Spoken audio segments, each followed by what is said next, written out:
niyo na ba to, guys? Again, 3 days pa lang mula nung Yes, kayo. 3 days, but for us it's like forever. Oh, wow, Inglesera. My boyfriend speaks fluent English, so it's natural for me to start talking like him. O di sige, translate mo to sa English. Don't me!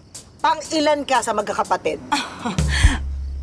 How many from the sister to the brother? Hirap, ha?